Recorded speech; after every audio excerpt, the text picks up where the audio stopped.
कथा श्री बिहारी दास की। भक्त जगत में आप श्री बिहारिन देव इस नाम से जाने जाते हैं। आपके पिता का नाम मित्रसेन था। वे दिल्ली बादशाह के उच्च पद अधिकारी थे। श्री मित्रसेन जी सब प्रकार के सुखों से संपन्न थे, परंतु संतान के बिना सभी सुख फीके लगते थे। पंडित चतुर्भुज जी नाम के आपके घनिष्ठ मित्र थे, जिन्हें स्वामी श्री हरिदास जी की कृपा से पुत्र की प्राप्ति हुई थी। अतः उन्होंने अपने मित्रसेन के लिए भी श्री स्वामी जी से प्रार्थना की।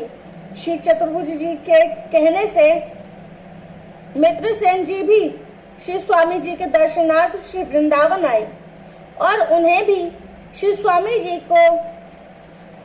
जी की कृपा से श्रवण शुक्ला 3 को एक पुत्र रत्न की प्राप्ति हुई। उनका नाम बिहारी दास हुआ।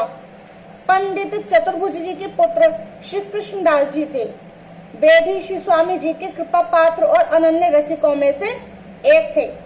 यह रात दिन नित्य विहार उपासना में इतने लीन रहते थे कि अन्य बातों की सुध-बुध भी नहीं रहती थी।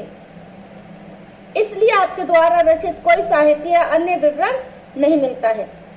पिता के देहांत के बाद श्री बिहारी दास जी राज सेवा में नियुक्त हुए।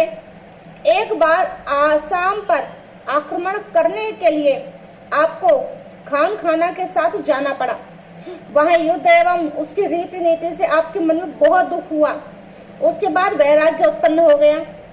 आपने मन में दृढ़ निश्चय किया कि अब यवनों की नौकरी नहीं करूंगा। छुटकारा पाने का कोई रास्ता नहीं दिखाई पड़ा तो आपने अपने ही हाथ से अपना एक हाथ काट डाला। इस महान प्रायश्चित से प्रारब्ध क्षीण हो गए और यवन राज की सेवा से सहज ही मुक्ति मिल गई। श्री धाम वृंदावन में आकर निधिवन में श्री स्वामी जी के श्री चरणों का स्पर्श करते ही आपका कटा हुआ हाथ ज्यों का त्यों हो गया।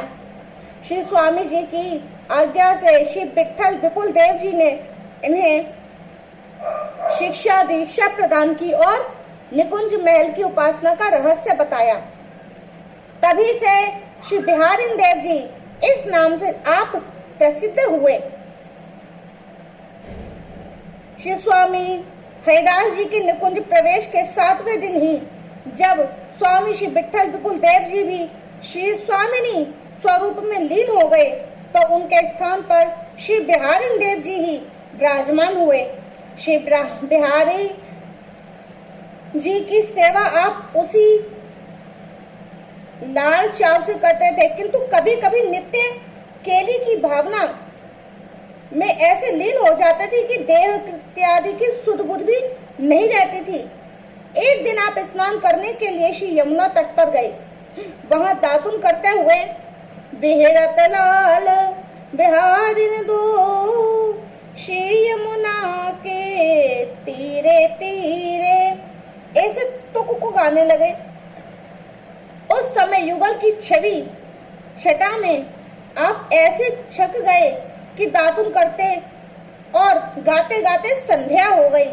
त्रिकाल यमुना स्नान करने वाले श्री मदन मोहन जी के पुजारी ने इनकी यह दशा देखी तो उन्होंने गोस्वामी श्री सनातन पाद जी से जाकर निवेदन किया, महाराज आप श्री यमुना जी के किनारे एक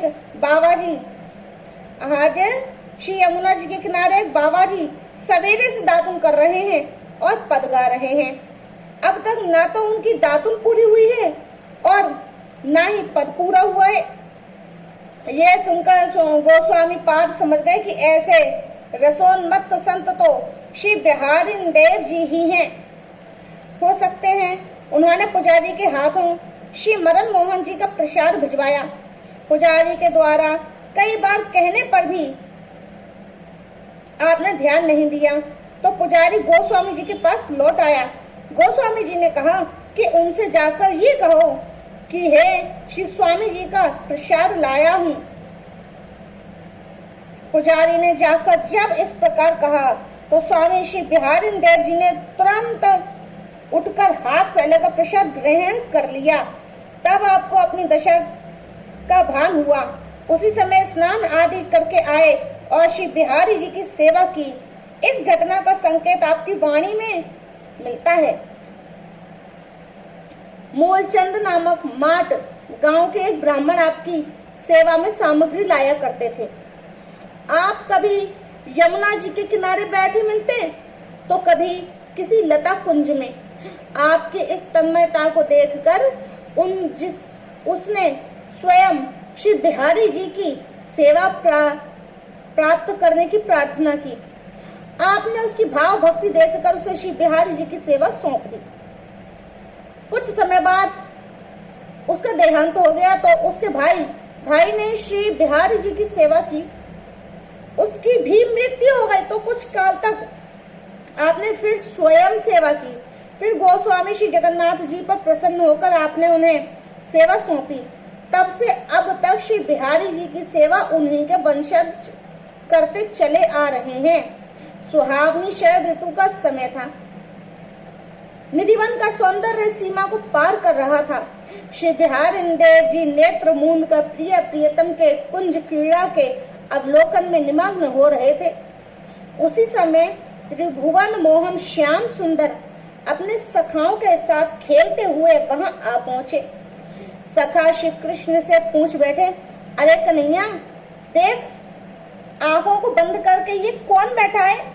श्याम सुंदर ने कहा, रहने दो, तुम्हें क्या पड़ी, संत को अपना भजन करने दो। सखाओं ने आग्रह किया, नहीं भैया, संत से कुछ वार्तालाप सत्संग करना चाहिए। नंद नंदन ने श्री बिहारी देव जी के समीप आकर उन्हें पुकारा, बाबा जरा आंखें तो खोलो। 2-3 आवाजों का कुछ प्रभाव नहीं हुआ तो सभी ने मिलकर पुकारा। तब आपका ध्यान इधर आया। आंखें बंद किए हुए ही बोले, तुम लोग कौन हो, क्या बात है? श्री कृष्ण ने कहा, मैं वही हूँ तुम जिसका ध्यान कर रहे हो। साथ में मेरे सखा हैं। इन्होंने पूछा, आपके साथ श्री स्वामी जी भी हैं क्या? उत्तर दिया, वे तो नहीं है। आपने कहा, आपने जिसके चित्त वित्त का अपहरण कर रखा है उसी के पास जाओ। हम तो श्री स्वामी हरिदास जी के अंग में विराजने वाले श्री युगल किशोर जी के अनन्य उपासक हैं। उनके बिना और किसी को नहीं चाहते हैं। यह हमारा हठ है। आपके इस प्रेम पूर्ण हठ पर रीझ कर श्री स्वामी जी की गोद में विराज कर श्री युगल किशोर ने आपको दर्शन देकर कृतार्थ किया। लगभग 98 वर्ष की आयु में आपने शरीर को त्याग कर नित्य निकुंज लीला में प्रवेश किया। आप श्री स्वामी जी के द्वारा प्रवर्तित वृंदावन की निकुंजोपासना के सुदृढ़ स्तंभ रस सिद्धांत के महान तत्वज्ञ एवं उसके भाष्यकार थे। आपकी वाणी ओजस्विनी एवं रसीली है। उसमें स्वामी जी के सिद्धांतों का विवेचन है।